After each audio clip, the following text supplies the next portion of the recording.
நான் பேசிட்டு இருக்கும்போது என்ன நினைச்சு நீ கவுண்ட் பண்ண? அதுவா மாமா, நீங்க என்கிட்ட பாசமா இருப்பீங்களா, கடைசி வரைக்கும் என் கூட சேர்ந்து வாழ்வீங்களான்னு செக் பண்ண. நீங்க 3 என்றதுக்குள்ள திரும்பி பாத்துட்டீங்க மாமா. ஏய் உன்ன ச்சே. ஏய் இங்க பார், இந்த மாதிரி கிறுக்குத்தனமா எதையாவது பண்றதெல்லாம் விட்டுரு. ஒரு வருஷம் கழிச்சு உன் வாழ்க்கையில என்ன பண்ணலாங்கிறத யோசி. ஏன்னா இங்க காலங்காலமா பிளான் பண்ணி வாழ்றவனே இங்க எதுவுமே பண்ண முடியாம இருக்கான். நீ எதையுமே பிளான் பண்ணி செய்ய மாட்ட, போற போக்குல அப்படியே ஏதாவது ஒரு ஃப்ளோல போயிட்டு இருக்குது உன் வாழ்க்கை. இதோ இங்க பாரு, இன்னைக்கு வரைக்கும் எங்க வீட்டுல நல்லா லக்ஸுரியா வாழ்ந்துட்டு இருக்க. இன்னும் ஒரு வருஷம் முடியிற வரைக்கும் உனக்கு அந்த லக்ஸுரி எல்லாமே கிடைக்கும். அதுக்கப்புறம் உன் பழைய வாழ்க்கையை நீ வாழ ஆரம்பிக்க போற.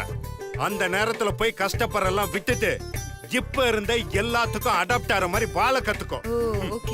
இல்லனா ஒரு பொண்ணா நீ ரொம்ப கஷ்டப்படுவ. சொல்ற எழுதி வச்சுக்கோ. உன்னை மாதிரி வாழ்க்கையில எத்தனை பேரை பார்த்து நான் கடந்து வந்திருக்கேன் தெரியுமா? ஐயோ மாமா, மாமா எதுக்காக இப்படி மூச்சு விட்டு இவ்ளோ பெரிய டயலாக் பேசுறீங்க? ஒரு வருஷத்துக்கு அப்புறம் நான் எப்படி வாழணும்னு இப்பவே பிளான் பண்ண சொல்றீங்க அதானே? அத ஆல்ரெடி பிளான் பண்ணியாச்சு மாமா. என்னது? ஏய் பிளான் பண்ணியாச்சா? என்ன என்ன பிளான் பண்ணிருக்க? மாமா உங்க கூட வாழ்றதுதான் மாமா பிளானே. ஏய் இங்க பார், நீ இதே நினைப்புல இருந்தனா ஏமாற போறது நீதான். என்ன ஒரே வருஷம், அதுக்கப்புறம் நீ என்னை விட்டு போயிட்டே இருப்ப பார். அது மட்டும் நடக்கவே நடக்காது மாமா. நடக்கும். நடக்காது மாமா. நடக்கும் நான் சொல்றேன். மாமா கண்டிப்பா நடக்காது. ஒருவேளை நானே உங்க கூட வாழ விருப்பம் இல்லைன்னு டிவோர்ஸ் கொடுத்தாலும். மாமா ரொம்ப எக்ஸைட் ஆகாதீங்க, சும்மா ஒரு பேச்சுக்கு தான் சொன்னேன். நீங்க அது ஏத்துக்காம, சக்தி நீ இல்லனா எனக்கு வாழ்க்கையே இல்ல, நீதான் என் உலகம், உன்னை விட்டு என்னால இருக்கவே முடியாதுன்னு சொல்வீங்க பாருங்க.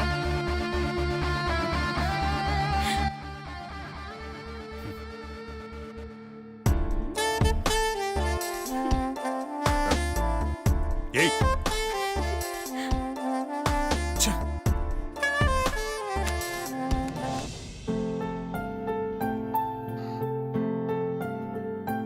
மீனாட்சி, இந்த பால். ஐயோ தார்னி, இப்பதான் கொஞ்ச நேரத்துக்கு முன்னாடி பால் குடிச்சேன். அது உனக்கு, இது உன் வயித்துல வளர குழந்தைக்கு. இங்க பாரு, உன் வயித்துல வளர குழந்தை நல்ல புஷ்டியா வளரணும்ல, அதுக்குதான் அது. குடி. வா ஐஸ்வர்யா. சரி தார்னி, நீ பால் குடிச்சியா? நான் குடிச்சிட்டேன். இது உனக்காக ஸ்பெஷலா ரெடி பண்ணது. மிச்சம் வைக்காம எல்லா பாலையும் நீ குடிக்கணும், சரியா? குடி. ஐஸ்வர்யா என்ன பாத்துட்டே இருக்க, சொல்லு. குடி மீனாட்சி.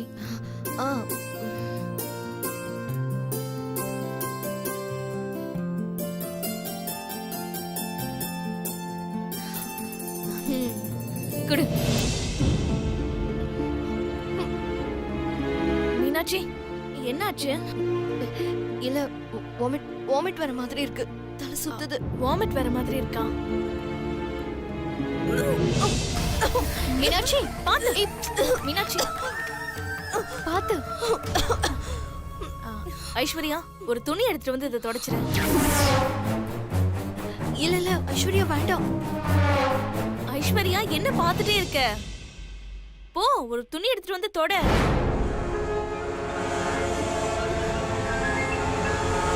தொடக்கிறேன்.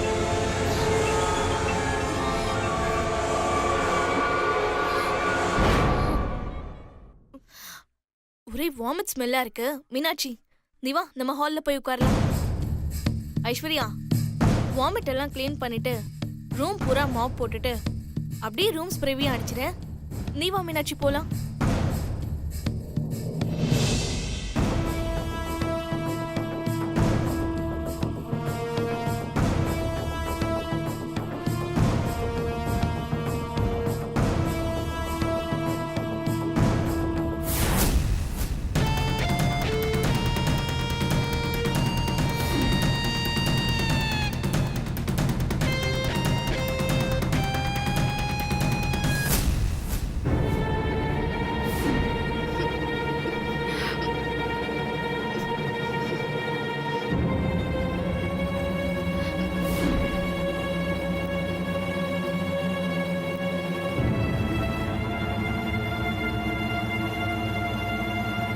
ஐஸ்வர்யா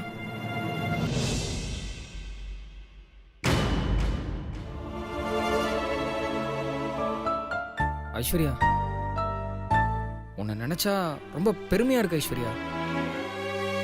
எனக்கும் என் மீன்குட்டிக்கும் பொன் குழந்தை பிறந்ததுன்னு வச்சுக்கோ, சாமி சத்தியமா சொல்றேன் உன் பேரை தான் வைப்பேன். ம்.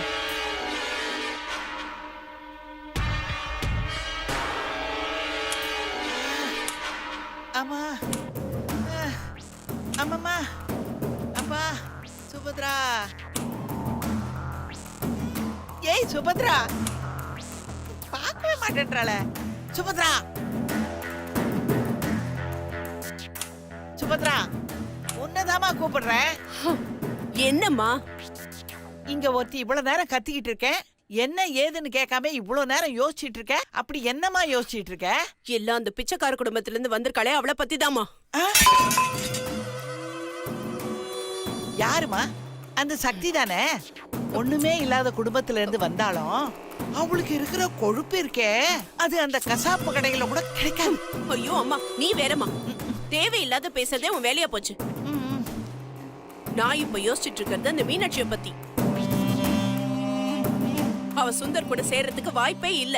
ஆனா அவ எப்படி கர்ப்பமானான் தான் எனக்கு புரியவே மாட்டேங்குதுமா. என்னம்மா நீ குழந்தை மாதிரி பேசிட்டு இருக்க? அவ தங்கச்சி 16 அடி பாயறான்னா அவ அக்கா 8 அடி கூடவா பாய மாட்டா? அந்த மீனாட்சி உன்னை நல்லா ஏமாத்துறான்னு எத்தனை தடவை தான் உனக்கு சொல்றதே? இல்லம்மா, அந்த மீனாட்சி ஒரு பயந்தாங்குழி. அவ இந்த அளவுக்குலாம் போகிறதுக்கு வாய்ப்பே இல்ல. இதெல்லாம் அந்த சக்தியோட வேலையாதான் இருக்கும்னு எனக்கு தோணுது. அவ செஞ்சாலும் செய்வா. ஆனா டாக்டர் கூட்டிட்டு வந்தது உன் பொண்ணு தானே, எப்படி? அம்மா, ஒருவேளை தாரணியும் சக்திக்கு உதவி பண்றாளோ? மாட்டிக்கு போறோம். ஆமா ஆமா, இன்னைக்கு உன் பொண்ணு, நாளைக்கு என்ன, இப்படி எல்லாரையும் சந்தேகப்பட்டுக்கிட்டே போ. அந்த மீனாட்சியை நம்புற அளவு கூட மத்தவங்கள நம்ப மாட்டேன்றியே. இத பாரு சுபத்ரா, இப்பவும் சொல்றேன், அந்த மீனாட்சி தான் வயசு கோளாறுல தப்பு பண்ணிட்டு இப்படி புள்ளைய சுமந்துக்கிட்டு வந்து நிக்கிறா. இதுதான் உண்மை. அத நம்பாம சக்தி பண்றா, தாரணி உதவி செய்யறா, டாக்டர் பொய் சொல்லிருப்பாங்களோன்னு சந்தேகப்படுறேன். இங்க பாருமா, நீ சொல்ற மாதிரியே வச்சுக்கிட்டாலும் சக்தியும் தாரணியம் செஞ்சாலும் டாக்டரே அம்மா போய் சொல்லணும். ஆமாமா, நீ சொல்றது உண்மைதான். அந்த டாக்டர் உண்மை சொன்னாங்களா பொய் சொன்னாங்களான்னு தெரிஞ்சுக்கிட்டா போச்சு. அது எப்படிமா தெரிஞ்சுக்கிறது? அந்த டாக்டரை போய் கேட்க போறியா? இல்லம்மா, எனக்கு தெரிஞ்ச டாக்டரை வர வச்சு திரும்பவும் மீனாட்சியை செக் பண்ண போறேன். அப்ப உண்மை தெரிஞ்சிரும்ல. ஐயோ மாட்டிக்கிட்டோமே, இப்ப என்ன பண்றது? சக்தி, அதுக்கப்புறம் ஒரு நிமிஷம், நான் அப்புறம் கூப்பிடுறேன்.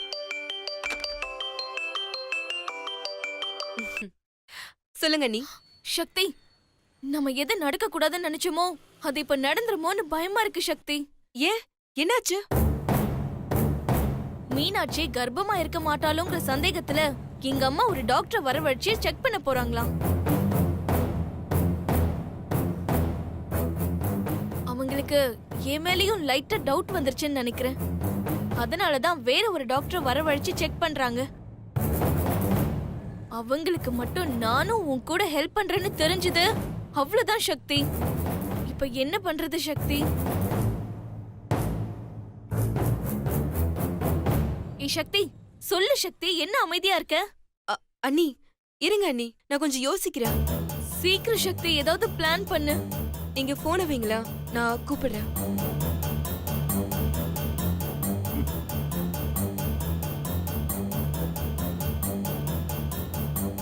சின்னவ பலத்த யோசனையில் இருக்கா, என்னவா இருக்கும் கேட்டு பார்ப்போம்.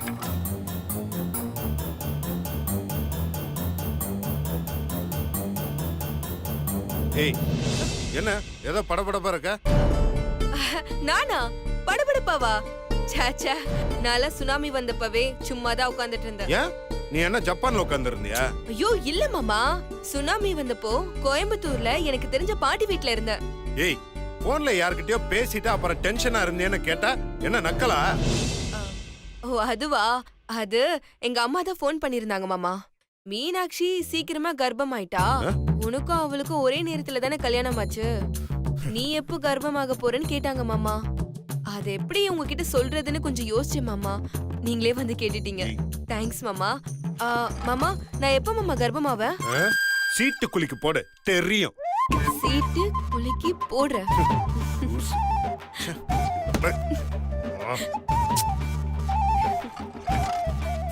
இந்த மூஞ்செல்லாம் பார்த்தா உண்மையை பேசுற மாதிரியா தெரியுது. போன்ல கண்டிப்பா வேற யார்கிட்டயோ தான் பேசியிருப்பா. வேணுன்னு நீ வெறுப்பேத்துறதுக்காக தான் இப்பெல்லாம் பேசுவா. அப்பாடா நல்ல வேளை தப்பிச்சோம். பாம்பு காதுதான் இவருக்கு.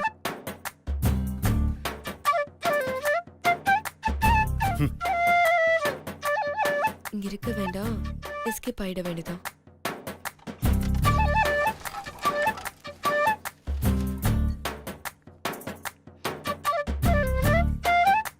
ஏய் நில்லு. எங்க போற? அது ரிசப்ஷன்ல லலிதா HR டிபார்ட்மெண்ட் போறேன்.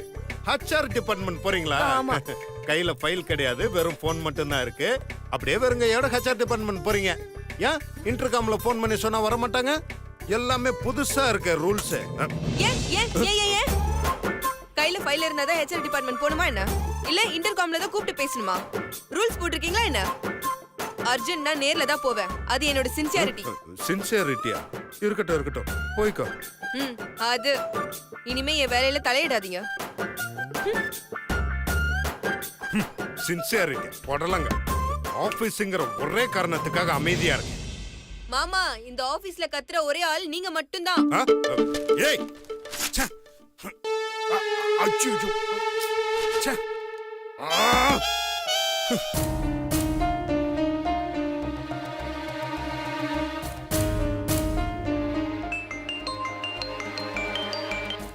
சொல்லுங்க நீ. சக்தி நீ தான் சொல்லணும். நீ தானே கூப்பிடுறேன்னு சொல்லிட்டு போனை வச்ச. எனக்கு கையும் ஓடல காலும் ஓடல. இப்ப என்ன பண்றது சக்தி? அண்ணி நீங்க எனக்கு ஒரு ஹெல்ப் பண்ணுங்க. என்ன?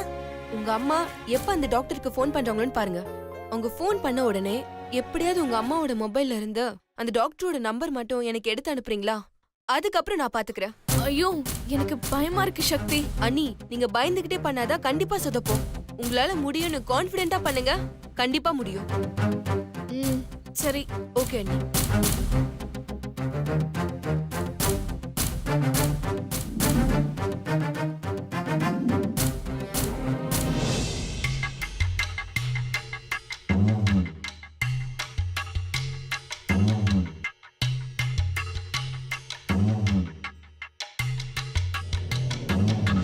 சொல்லுங்க சுபத்ரா. என் மருமகளுக்கு இன்னைக்கு என்ன ஆச்சுன்னு தெரியல. ஒரே வாமிட்டா இருக்கு, தலை சுத்துதுன்னு சொல்றா. என்னவா இருக்கும்னு தெரியல. கொஞ்சம் என் வீடு வரைக்கும் வந்து பாத்தீங்கன்னா ரொம்ப நல்லா இருக்கும். வீட்டுக்கே வர வைக்க போறாங்களா? ஓ அப்படியா? இமிடியேட்டா வர முடியாது. எனக்கு ஒரு 2 hours டைம் கொடுங்க, நான் வந்துடுறேன். Okay no problem doctor. Okay நான் வந்துடுறேன். Okay doctor. இப்ப எப்படி அம்மா செல்ல இருந்து டாக்டர் நம்பர் எடுக்கிறது?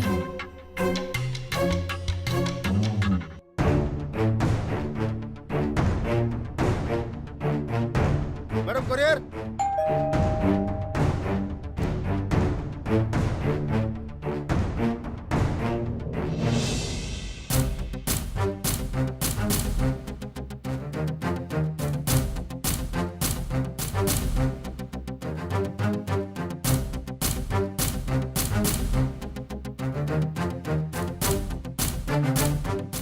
அம்மாடி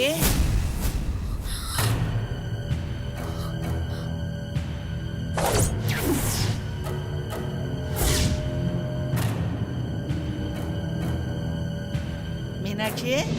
ஓ என்னம்மா அப்படி பாக்குற? குடிக்க கொஞ்சம் காப்பி குடுமா.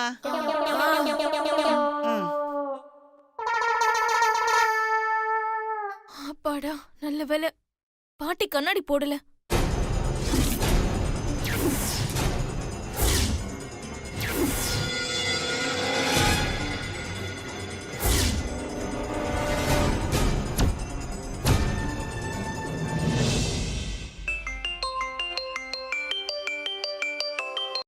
அண்ணி என்னாச்சு?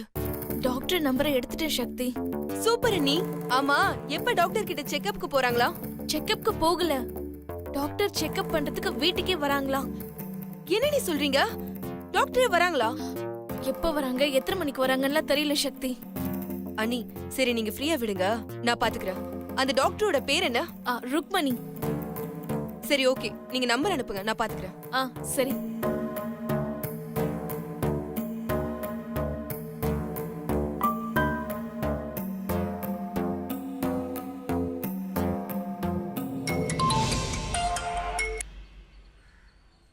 Hello, doctor Rukmini? Yes Rukmini here. நீங்க? நான் சுபத்ராவோட மூத்த மருமக பேசுறேன். சொல்லுமா. உனக்கு தான் தலை சுத்துது, வாமிட் வருதுன்னு சொன்னாங்களா? ஐயோ, அது எனக்கு இல்ல, அது என்னோட சிஸ்டருக்கு. ஓ, நான் இப்ப ஃபோன் பண்ணது நீங்க எவ்வளவு நேரத்துல கிளம்பி வருவீங்கன்னு அத கேட்க சொன்னாங்க. நான் 2 ஹவர்ஸ்ல வருவேன்னு மேடம் கிட்ட சொல்லியிருந்தேனே. ஓ அப்படியா? அவங்க மறந்துட்டாங்க போல இருக்கு. சரி ஓகே மேடம், நீங்க வரதுக்கு நான் கார் அனுப்புறேன், நீங்க அதுலயே வந்துருங்க. நோ நோ நோ நோ, உங்களுக்கு ஏன் சிரமம்? நான் என் கார்லயே வந்துடுறேன். ஓ, நீங்க கார் வச்சிருக்கீங்களா? யா, எஸ்கே ஃபர்டிலிட்டி சீஃப் டாக்டர்னா நான் கார் வச்சுக்காம இருப்பேனா? சாரி டாக்டர், நீங்க வீட்டுக்கு வந்து செக் பண்றேன்னு சொன்னதும் நான் ஏதோ ட்ரைனிங் டாக்டரா இருக்கும்னு நினைச்சேன். It's okay. சரி டாக்டர், நீங்க என்ன கார் வச்சிருக்கீங்க? ஷிஃப்ட் டிசைர் வச்சிருக்கேம்மா. ஓ வாவ், என்ன கலர்? Royal blue. ப்ளூவா? உங்க கார் நம்பர் ஃபேன்சி நம்பர் தானே? இல்லம்மா, ஃபேன்சி நம்பர் கிடைக்கல. TN10AB5901 நார்மல் நம்பர் தான். ஃபேன்சி நம்பர்லாம் கிடைக்கலம்மா. ஓ ஓகே மேடம், விட்டா நான் எல்லா டீட்டெயிலும் கேட்டுட்டே இருப்பேன். நீங்க வீட்டுக்கு வாங்க, நம்ம நிறைய பேசுவோம். Yeah sure. இன்னும் ½ அன் ஹவர்ல நான் உங்க வீட்டுக்கு வந்துடுறேம்மா. Okay okay, by.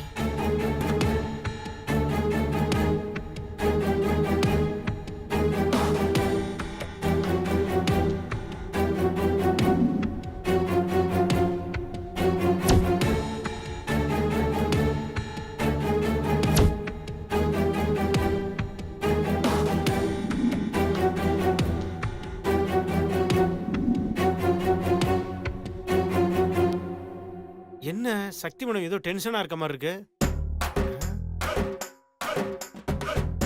Sakthi madam, Sakthi madam, என்ன ஒரு மாதிரி டென்ஷனா இருக்க மாதிரி இருக்கு? ஒண்ணு இல்ல ரன்பீர். ஏன் மேடம் என்கிட்ட சொல்லக்கூடாதுன்னு நினைக்கிறீங்களா? ஐயோ ரன்பீர், புரிஞ்சுக்கோங்க, நானே என் ஃபேமிலி ப்ராப்ளத்துல இருக்கேன், நீங்க வேற என்ன டிஸ்டர்ப் பண்ணிட்டு இருக்கீங்க. விதியே ஆனாலும் தாங்கி கொள்ளும்